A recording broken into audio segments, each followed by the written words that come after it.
What did he say? He said, لَتُقَاتِلُنَّ الْيَهُودِ. You will surely fight the Jews. وَلَتَقْتُلُنَّهُمْ.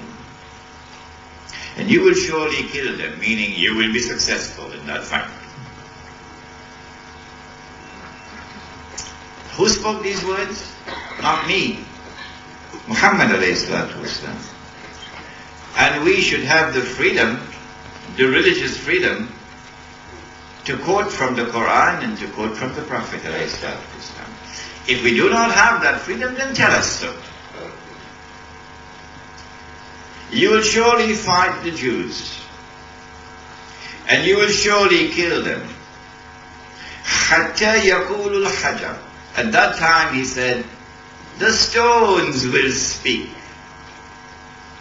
Ya Muslim, هَذَا يَهُودِيٌّ وَرَائِي. There's a Jew hiding behind me. فَتَعَالَ فَقْتُلْ. So come and kill him.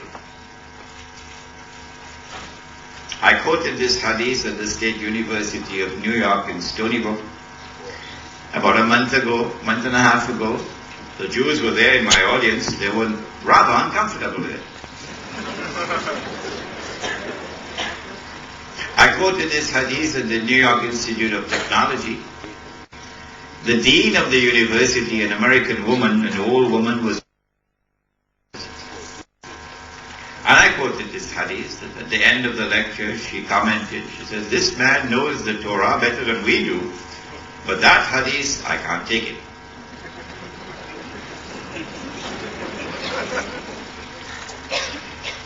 When the stones begin to speak, with which ears will we hear?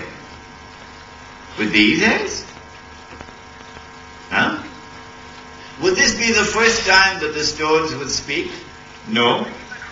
The stones spoke to the Prophet himself in his lifetime, and they offered salams to him. But if you and I were standing there with him, would we hear? No, we would not, because he was not hearing with these ears. No. It is when the heart has come alive. It is when the heart has faith in it. It is when the heart submits to the supreme authority of Allah and not the supreme authority of the state. It is then that the heart can hear. And so we know the stones are speaking now.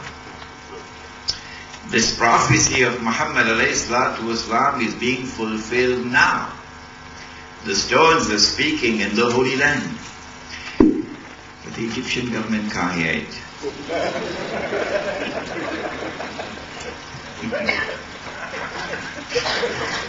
The stones are speaking in the Holy Land. Secondly, when once the stones begin to speak, no one can stop them from speaking. None. At the end of this, a Muslim army will destroy the state of Israel. These are the words of the Prophet ﷺ. And so now let's go back to the verse of Surah Al-Hajj. Will they not travel through the earth, perchance that their dead hearts might come alive?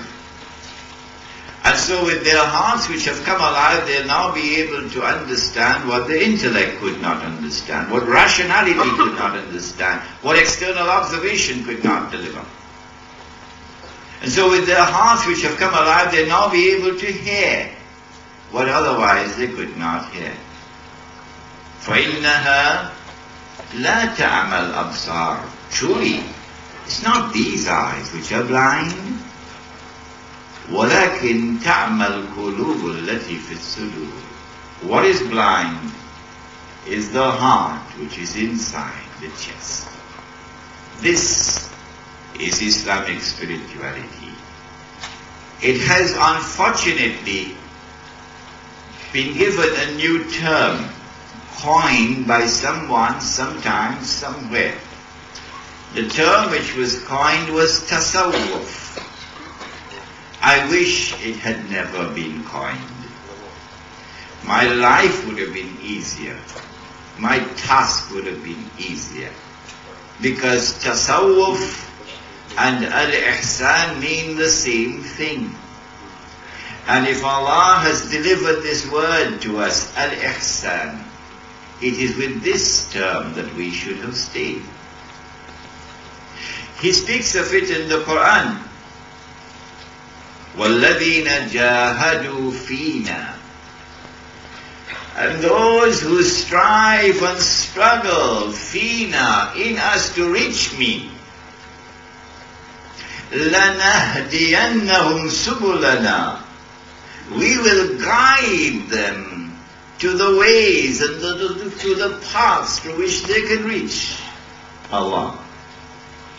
وَإِنَّ اللَّهَ لَمَعَ الْمُحْسِنِينَ, and surely Allah is with those who pursue the struggle of al-ihsan.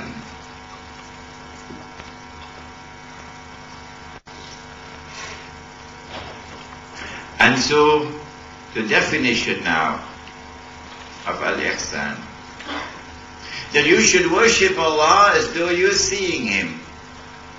Not with these eyes, as though you're seeing Him with your internal eyes. A warning is being delivered here. An ominous warning is being given here. That unless and until you can see, not only with these eyes, but with the heart as well, you will not be able to understand what comes after, namely the last age.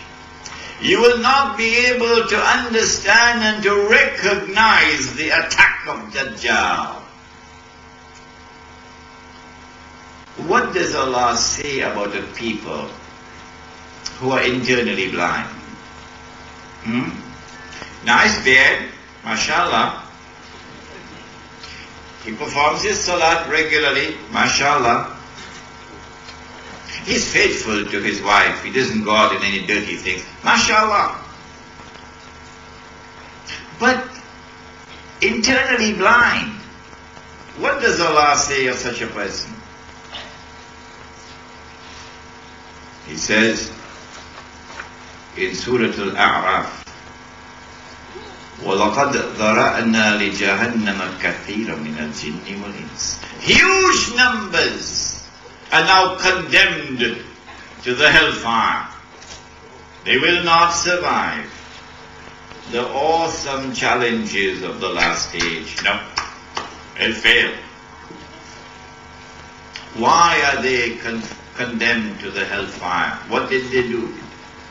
لَهُمْ قُلُوبٌ لَا يَفْقَهُونَ بِهَا وَلَهُمْ أَعْيُنٌ لَا يُبْصِرُونَ بِهَا وَلَهُمْ آذَانٌ لَا يَسْمَعُونَ بِهَا. Allah says, they have eyes, but they cannot see. Even with a PhD from MIT, still cannot see. They have ears, but they cannot hear. They have hearts, but they cannot understand. A people who are internally blind, a people who lack spiritual mobilization, what does Allah say of them? He says, أُولَٰئِكَ كَالْأَنْعَامِ. They're just like cattle. They're just like cattle. بَلْ هُمْ أَضَلُّ. No, they're worse than that. They're more misguided than cattle. أُولَٰئِكَ هُمُ الْغَافِلُونَ. They're the ones who are truly negligent of Allah. For what purpose do we need this internal sight, this internal capacity to hear, this internal capacity to understand? For what purpose do we need it? In other words, why spirituality? Before we answer that question, I have another story to tell you.